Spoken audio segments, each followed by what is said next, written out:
Hello friends, நான் உங்கள் கணேஷ். நீங்கள் பார்த்துட்டு இருக்குது டேஸ்ட் வித் அண்ணாச்சி. இன்றைக்கி நம்ம பாரம்பரிய முறைப்படி ஒரு கம்மங்கூழ் தாங்க செய்ய போகிறோம். கம்மங்கூழ் தெருவில் 4 கடை இருந்தால் கூட நம்ம பாரம்பரியமாக முறைப்படி செய்கிற மாதிரி அவங்க செய்ய மாட்டாங்க. அவங்க சும்மா கம்மம்பில் மாவை வாங்கி அப்படியே காய்ச்சி அப்படியே நம்மளுக்கு விற்பனை கொடுத்துருவாங்க. ஆனால் நம்ம அப்படி இல்லை.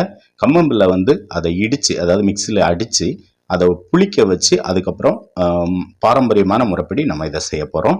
உடம்புக்கு ரொம்ப ரொம்ப நல்லதுங்க. இந்த கம்மங்கூழை கண்டிப்பாக வாரத்தில் ஒரு முறையாவது இந்த வெயில் காலத்தில் செஞ்சு கொடுங்க. அதை எப்படி பெர்ஃபெக்டாக செய்கிறதுங்கிறது தான் இந்த வீடியோவில் பார்க்க போகிறோம். வாங்க, ரொம்ப இன்ட்ரெஸ்டிங்காக இருக்கும். வீடியோ பார்க்குற நீங்கள் இது வரைக்கும் சப்ஸ்கிரைப் பண்ணாமல் இருந்தால் ப்ளீஸ் சப்ஸ்கிரைப் பண்ணி சப்போர்ட் பண்ணுங்கள். இப்போ வீடியோக்குள்ளே போகலாம்.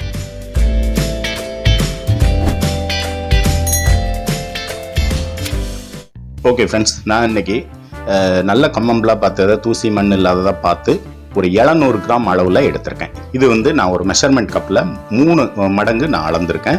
நீங்களும் ஏதாவது இந்த மாதிரி எடுத்திங்கன்னா ஏதாவது ஒரு மெஷர்மெண்ட் கப்பை வச்சு அளவு எடுத்துக்கோங்க. அதை வச்சு தான் நம்ம தண்ணி உல வைக்க வேண்டியிருக்கும். இப்போ இந்த கம்மம்பில் நல்ல ஒரு 3 வாட்டி அலசி தூசி மண் இல்லாத அளவுக்கு பார்த்துட்டு நல்ல தண்ணி ஊற்றி ஒரு 4 மணி நேரம் நம்ம இதை ஊற வச்சிடலாம். மூடி போட்டு ஒரு பக்கம் வச்சிடலாம். 4 மணி நேரம் இது நல்லா ஊறட்டும். ஓகே ஃப்ரெண்ட்ஸ், இப்போது 4 மணி நேரம் நல்லா ஊறி வந்துருச்சு. பார்த்தாலே உங்களுக்கு தெரியும், நல்லா நிறைஞ்சு வந்திருக்கு. இதை ஒரு வாட்டி திரும்பவும் இந்த தண்ணியை தூர வடித்து ட்ரையாக எடுத்துக்கலாம். தண்ணி இல்லாத அளவுக்கு நல்லா வடித்து எடுத்துக்கோங்க. இப்போ தண்ணியெல்லாம் நல்லா வடித்து எடுத்தாச்சு. இப்போ இதை நம்ம மிக்ஸி ஜாருக்கு மாற்றி அரைக்க போகிறோம். கொரகொரப்பாக அரைக்க போகிறோம். அதாவது மையாக அரைக்காமல் கொரகொரப்பாக தண்ணி எதுவும் சேர்க்காதீங்க. தண்ணி எதுவும் சேர்க்காம இந்த மாதிரி கொரகொரப்பாக அரைச்சி எடுத்துக்கோங்க. பல்ஸ் மோட்லேயே மாறி மாறி போட்டிங்கன்னா இந்த மாதிரி கொரகொரப்பாக வந்துடும். இந்த மாதிரி இருக்கணும். இந்த மாதிரி எடுத்துக்கோங்க. ஓகே, இதை இருக்கிற எல்லாத்தையுமே இதே மாதிரி மிக்ஸி ஜாரில் போட்டு நம்ம அரைச்சி வேற ஒரு பெரிய பாத்திரத்துக்கு நான் இப்போ மாற்றிருக்கேன். இப்போ இது கூட நம்ம புளிக்க வைக்கிறதுக்காண்டி நான் நீச்சல் தண்ணி எடுத்திருக்கேன். அதாவது நீச்சல் தண்ணினா தெரியும், பழைய சோறு தண்ணி நல்லா புளிச்சது, 3 நாள் 4 நாள் வச்சு புளிக்க வச்ச தண்ணி. ஒருவேளை இது இல்லைன்னா நீங்கள் மோர், நல்ல புளிச்ச மோர் 1 டம்ளரை எடுத்துக்கிட்டு அதில் தண்ணி ஊற்றி நல்லா மிக்ஸ் பண்ணிக்கோங்க. இந்த புளிச்ச தண்ணி ஊற்றினீங்கன்னா நல்ல பாரம்பரிய அந்த சுவையோடு இருக்கும், நல்லா இருக்கும். மோரை விட இந்த புளிச்ச தண்ணி, அதாவது பழைய சோத்து தண்ணியை 3-4 நாள் ஊற வச்சிட்டிங்கன்னா நல்ல ஒரு மாதிரி கல் மாதிரி புளிச்ச வாடை வரும். அந்த தண்ணியை இப்போ நான் ஊற்றிருக்கேன். கிட்டத்தட்ட நான் ஒரு 1/2 லிட்டர் தண்ணி ஊற்றி நான் இதை கரைச்சிக்கிறேன். நல்லா கட்டி இல்லாத அளவுக்கு நல்லா கையை விட்டு நல்லா பிசைஞ்சு கரைச்சிக்கோங்க. இப்போ இதை நாம் ஒரு மண்பானையில் சேர்த்து புளிக்க வைக்க போகிறோம். உங்கள்கிட்ட மண்பானை இல்லைன்னா நார்மலாக நீங்கள் ஏதாவது ஒரு பாத்திரத்தில் நீங்கள் புளிக்க வச்சுக்கோங்க. நான் இப்போது நம்ம கரைச்ச அந்த கம்மம்புல் அந்த கலவையை இந்த மண் சட்டியில் நான் ஊற்றிக்கிறேன். ஊற்றி நம்ம இதை புளிக்க வைக்க போகிறோம். இதை மேலே மூடி போடாமல் ஒரு துணி அல்லது ஒரு சின்ன டவல் வச்சு நல்லா டைட்டாக கட்டிக்கோங்க.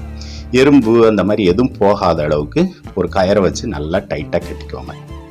கட்டிட்டு நான் இதை மொட்டை மாடி வெயிலில் போய் காய வைக்க போகிறேன். இன்னைக்கு காலையில் இதை 9 மணிக்கு வைக்கிறேன். ஈவினிங் நான் ஒரு கிட்டத்தட்ட 4 மணி 5 மணி வரைக்கும் இது புளிக்க போகுது. மொட்டை மாடியில் நல்ல வெயிலில் அந்த பானை உருளாத அளவுக்கு செங்கல்லாம் அடை கொடுத்து வச்சிருங்க. இப்போ கிட்டத்தட்ட ஒரு 8 மணி நேரம் ஆயிடுச்சுங்க. ஈவினிங் டைமில் நான் இதை எடுத்துக்கிறேன். ஒரு 4-4:30 மணி ஆகுது. இந்த டைமில் இதை நம்ம எடுத்துக்கலாம். இப்போ இந்த டைமில் இந்த புளிச்ச தண்ணியெல்லாம் சேர்த்து நம்ம கலந்துருக்கிறதுனால நல்ல நுர பொங்கி அது புளிச்சு வந்திருக்கும்.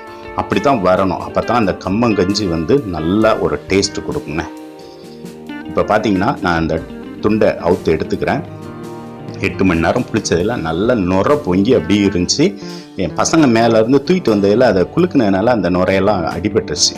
நல்லா புளிச்ச வாடை வருது. இப்படி வரணும். நல்லா புளிச்சு வந்திருக்குங்க. கரெக்டான பதத்துக்கு வந்திருக்கு. ஓகே, இதை நம்ம காய்ச்ச போகிறோம். நல்ல ஒரு அடிக்கணமான ஒரு பாத்திரத்தை அடுப்பில் வச்சுக்கோங்க. நான் குக்கரை வச்சுக்கிறேன். பெரிய 10 லிட்டர் குக்கரை நான் அங்கே வச்சுருக்கேன். இதுக்கு தண்ணி எப்படின்னா, நான் 3 மடங்கு, இந்த டம்ளருக்கு 3 மடங்கு அந்த கம்மம்புல் எடுத்தேன். அதாவது 3 டம்ளர். அதே அளவு 3 மடங்கு தண்ணி வைக்கணும். 4 மடங்கு தண்ணி வைக்கணும். அதாவது கிட்டத்தட்ட 12 டம்ளர் நான் தண்ணி வச்சுருக்கேன். கரெக்டாக 4 மடங்கு. 1 டம்ளர் கம்மம்புல்னா 4 டம்ளர் தண்ணி வைக்கணும். தண்ணி நல்லா கொதிச்சு வந்த உடனே நாம் இந்த பானையில் புளிக்க வச்ச அந்த மாவை இதில் ஊற்றிக்கிறேன். அந்த ஊற்றும் போது உள்ள வீடியோ கட் ஆயிடுச்சு, தப்பாக நினச்சிக்கிறாதீங்க. இப்போ தான் மாவு ஊற்றிருக்கேன். ஊற்றி அந்த பானையில் உள்ளதையும் லைட்டாக ஒரு 1/2 டம்ளர் தண்ணி ஊற்றி நல்லா மிக்ஸ் பண்ணி இதில் ஊற்றிடலாங்க. இந்த கை எடுக்காமல் இதை நல்லா கிளறி விட்டுக்கிட்டே இருக்கணும். ஒரு கிட்டத்தட்ட ஒரு நல்ல கட்டியான ஒரு கட்டியாக வர அளவுக்கு நம்ம கிண்ட வேண்டியிருக்கும். ஒரு மீடியம் ஃப்ளேமை வச்சுக்கிட்டு நம்ம கையை எடுக்காமல் கிண்டி விட்டுட்டே இருக்கணுங்க. இப்போ கிட்டத்தட்ட ஒரு 10 நிமிஷம் ஆச்சு. ஓரளவுக்கு கட்டிப்பட்டு வந்திருக்கு. கையை எடுத்தீங்கன்னா அந்த கரண்டி நீங்கள் கலக்காம விட்டிங்கன்னா அடிப்பாகத்தில் வந்து ஒட்டுறதுக்கு வாய்ப்பு இருக்குது. அதாவது அடி பிடிச்சிரும். லைட்டாக அடி பிடிச்சாலும் அந்த கம்மம்பில் கஞ்சோட ஸ்மெல்லே மாறி போகும். கும்மி போகும்னு சொல்லுவாங்க எங்கள் ஏரியாவில். அந்த மாதிரி கும்மி போன ஸ்மெல் வந்துடும். அதனால் தயவுசெய்து கையெடுக்காமல் நீங்கள் கிளறி விட்டுக்கிட்டே இருங்க. இப்போ கிட்டத்தட்ட ஒரு 20 நிமிஷத்துக்கு மேலே வந்திருக்கு. இப்போது ஓரளவுக்கு நல்லா கட்டிப்பட்டு வந்திருக்கு. இப்போது பார்த்தீங்கன்னா நல்லா அதோட கலர்லாம் சேஞ்ச் ஆகி நல்லா பொங்கி வருது பாருங்கள். இந்த டைமில் நம்ம இதை ஆஃப் பண்ணிக்கலாம். ஒரு முறை நல்லா கலந்து விட்டுருக்கேன். கிட்டத்தட்ட நான் 1/2 அன் ஹவர், கிட்டத்தட்ட 40 நிமிஷம் நான் இதை கிண்டி விட்டுட்டே இருந்திருக்கேன். இந்த அளவுக்கு வந்ததுக்கப்புறம் நம்ம நல்லா ஒரு முறை கலந்துட்டு அடுப்பை ஆஃப் பண்ணிடலாங்க. இதுதான் பதம். இன்னும் இது ஆறும்போது ரொம்ப கட்டியாயிரும். அடுப்பை ஆஃப் பண்ணிவிட்டு உடனே விட்டுறாதீங்க. அடுப்பை ஆஃப் பண்ண பிறகு ஒரு 2 நிமிஷமாவது நல்லா கிண்டி விடுங்க. இல்லைன்னா அந்த சூட்லேயே திரும்பவும் அடி பிடிக்கிறதுக்கு வாய்ப்பு இருக்குது. ஓகேங்க, அவ்வளோதான். இதை அப்படியே ஆற விட்டுறலாம். முதல்ல சூடாக இருக்கும்போது மூடி போடாதீங்க. கொஞ்சம் ஆறின உடனே மூடி போட்டு விட்டுருங்க. மறுநாள் இது காலையில் பார்க்குறேன். பார்த்தீங்களா, மேலே உள்ளது கொஞ்சம் ட்ரையாக இருக்கும். அதை எடுத்துடலாம். எடுத்து தனியாக வச்சிடலாம். இதுவும் கூட தண்ணியில் போட்டு கரைச்சிங்கன்னா அது கரைஞ்சி வந்துடும். கைட்டு போட்டு நல்லா கரைச்சிங்கன்னா கரைஞ்சி வந்துடும். அதனால் வேஸ்ட் பண்ணாதீங்க. இல்லை உங்களுக்கு அது பார்க்குறதுக்கு ஒரு மாதிரி இருந்துச்சிங்கன்னா அதை டிஸ்போஸ் பண்ணிடலாம். இப்போ உள்ளே இருக்கிறத பாருங்கள், எவ்வளோ அருமையான ஒரு கஞ்சி, அதாவது கம்மங்கூழ் வந்து நம்மளுக்கு தயாராகிடுச்சு.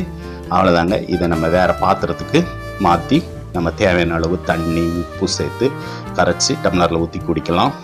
இல்லை ஒரு வேளை நீங்கள் தண்ணி ஊற்றி சாப்பிட்றதுக்கு இஷ்டம் இல்லைன்னா இதே மாதிரி கட்டியாக எடுத்து பிளேட்டில் போட்டு கருவாட்டு குழம்பு அல்லது கருவாட்டு சாறு வச்சு சாப்பிட்டிங்கன்னா அது வேறு லெவல் டேஸ்ட்டில் இருக்குங்க.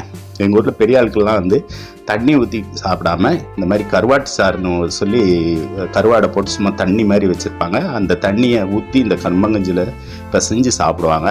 அது வேறு லெவல் டேஸ்ட்டில் இருக்கும். முடிஞ்சால் அப்படியே ட்ரை பண்ணி பாருங்கள்.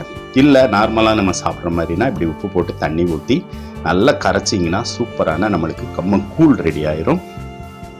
இதை நம்ம இப்போ அந்த 700 கிராம்ங்கிறது வந்து 2 நாளைக்கு 5 பேர் சாப்பிட்லாங்க. ஒரு டைம், ஏதாவது ஒரு டைம் காலை டைமில் நாங்கள் சாப்பிட்றோம். இப்போ இதை நம்ம டம்ளரில் ஊற்றி மேலே வெங்காயம் போட்டு அப்படியே சாப்பிட்லாம். இல்லை சைடிஷாக நீங்கள் எதுனாலும் வத்தல், எது ஊறுகாய் எதை வச்சுனாலும் சாப்பிட்லாங்க. கண்டிப்பாக நான் சொன்ன மெத்தட் படி நீங்களும் செஞ்சு பாருங்கள். வீக்லி ஒன்ஸாக இந்த வெயில் டைமில் கண்டிப்பாக இல்லை, மந்த்லி ட்வைஸாவது செஞ்சு சாப்பிட்டு பாருங்கள். நம்ம வேறு ஒரு பாரம்பரிய டிஷ்ஷோடு திரும்பவும் சந்திப்போம். ஓகே ஃப்ரெண்ட்ஸ், பாய்.